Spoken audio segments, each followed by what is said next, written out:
The entire team at the Emsolation podcast acknowledges the traditional custodians and cultures of the lands and seas on which we live and work. We pay our respects to all First Nations peoples, elders and ancestors. We acknowledge that sovereignty was never ceded and stand in solidarity towards a shared future. I personally want to acknowledge the traditional custodians of the land on which I record this podcast every week, the Wurundjeri people. I recognise their continued connection to the land and waters of this beautiful place I call home. Always was, always will be.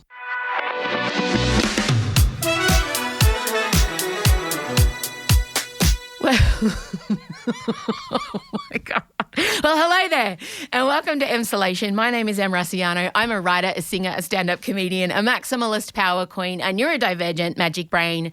And this is Free Time Tuesdays. That's right. Every Tuesday you're going to get a little smidgen, morsel, tasty bite just from me. It'll be different every week because it's free time. So I can do whatever the hell I want. This is my second take of free time because I was a miserable bitch in the first. I just recorded this and then I just said to Zeke, no, it's not great. I'm in a mood. I don't know what's going on. I'm just in a mood, but I'm going to shake it off and say hello. Welcome to Free Time Tuesdays.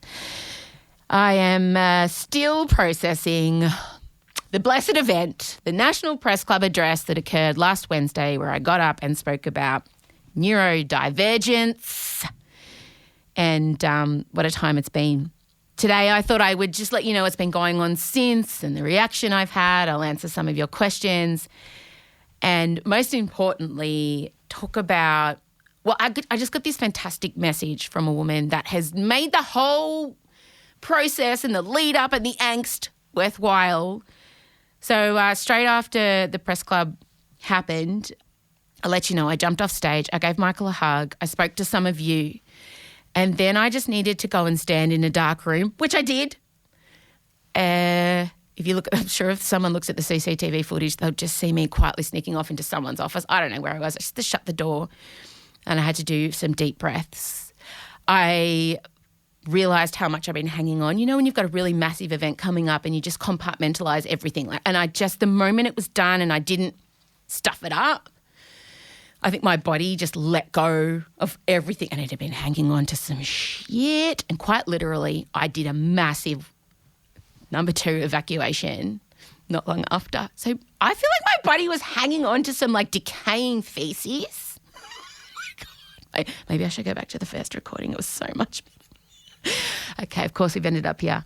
The reaction, especially on Twitter, was shocking. If you heard our post-match analysis from last week's episode, you'll see Michael was reading me the tweets live. I was so scared.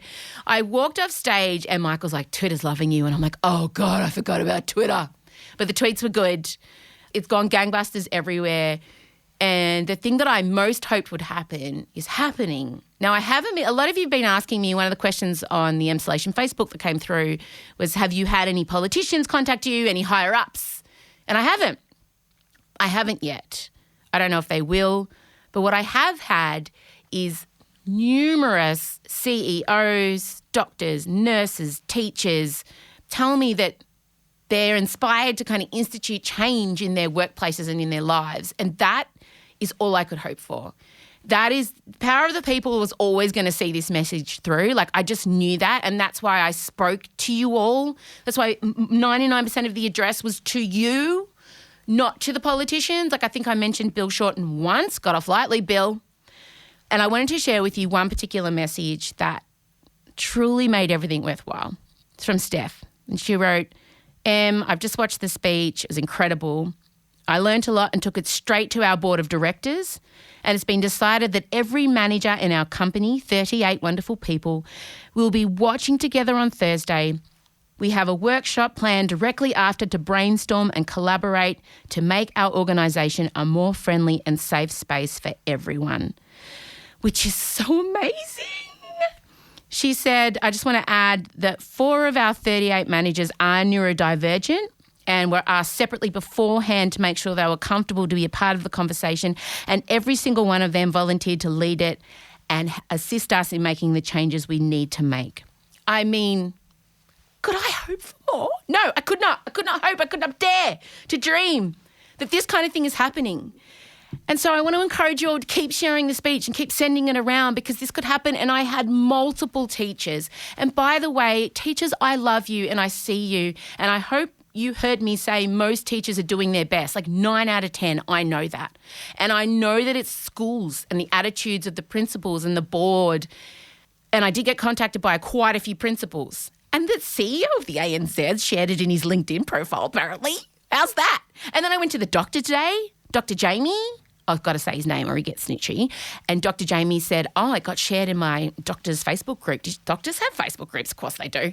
And he said, they don't know that I'm your doctor, but I saw it on. I was like, so I'm big in the doctor circles now, gang. Anyway, what was I saying? Why was I saying this? Share the speech. Now, I did call for questions. Is there any other information you wanted to know? And we got a few back on the Emsolation Facebook group. Mainly, I guess, asking what was my favourite part of the speech.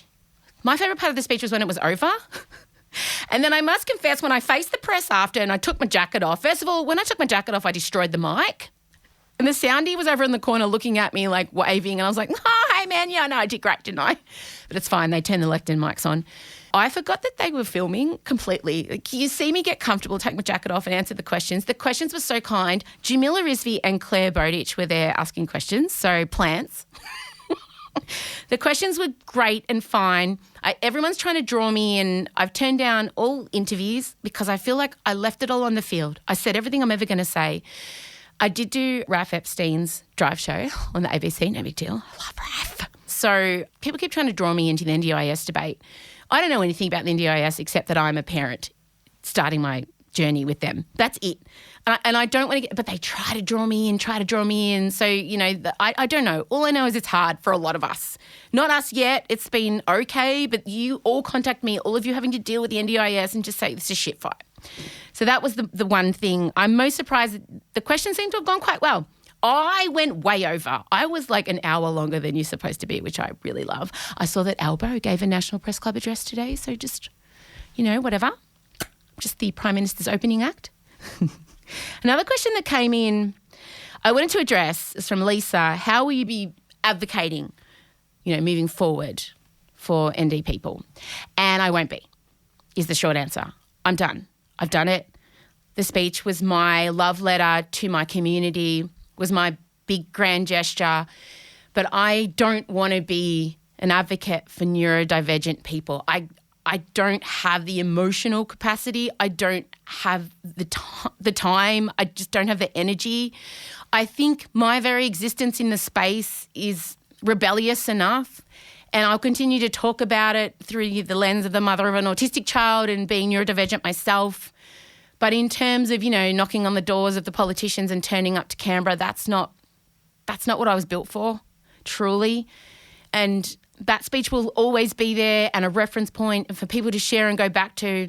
But I truly, truly left everything on the field with that speech. I can't do any more. If I'm invited to speak, I'll speak.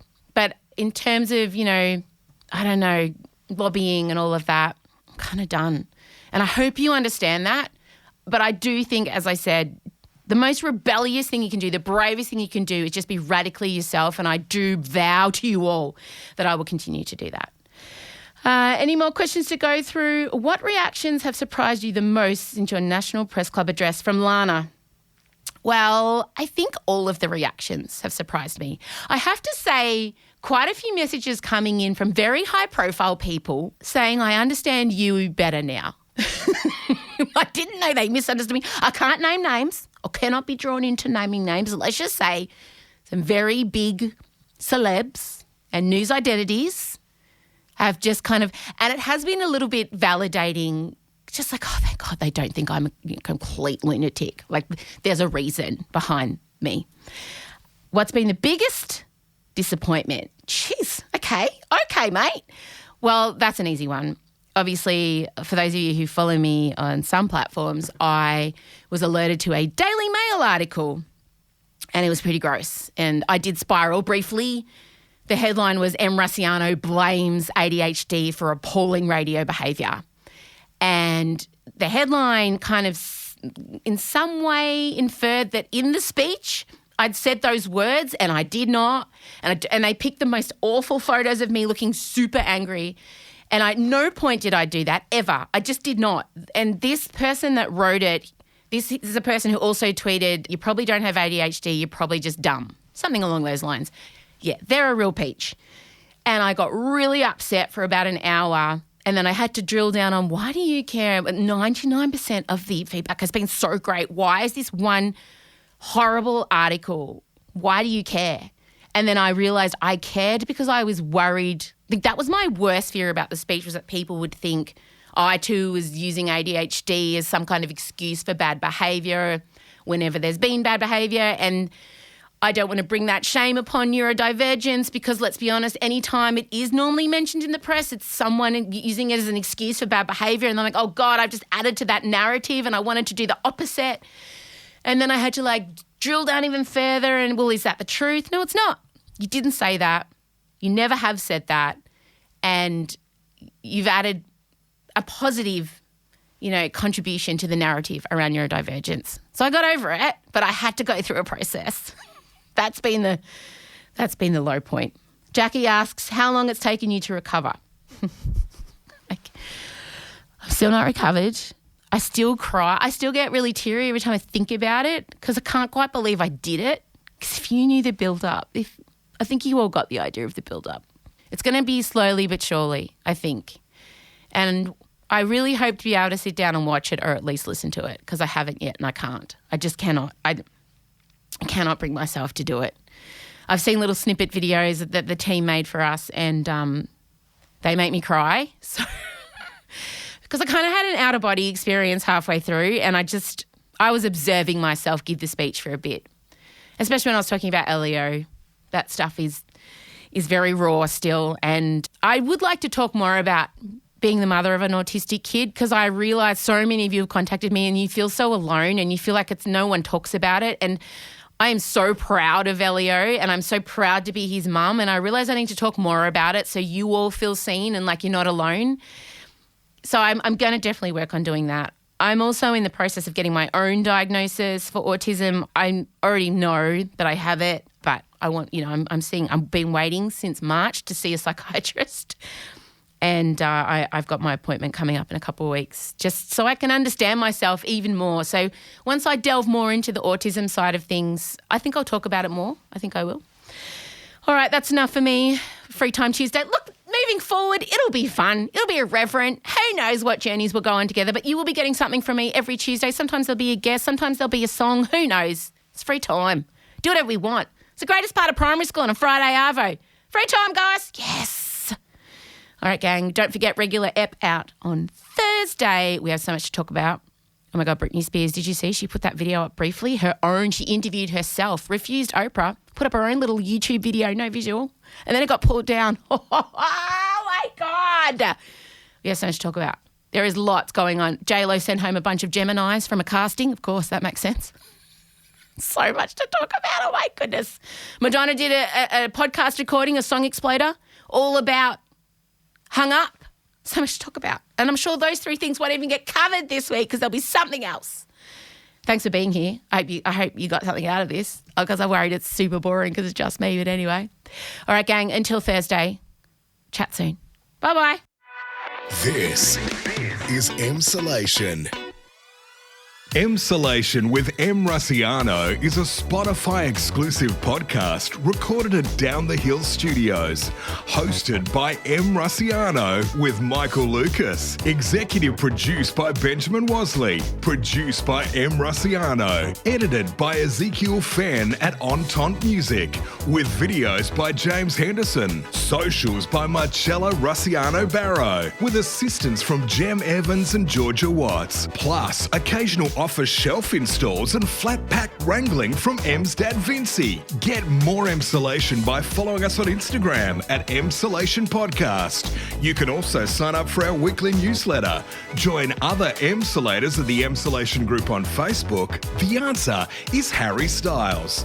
And please take the time to share this podcast with a friend and make sure you're following us on the Spotify app by hitting the follow button.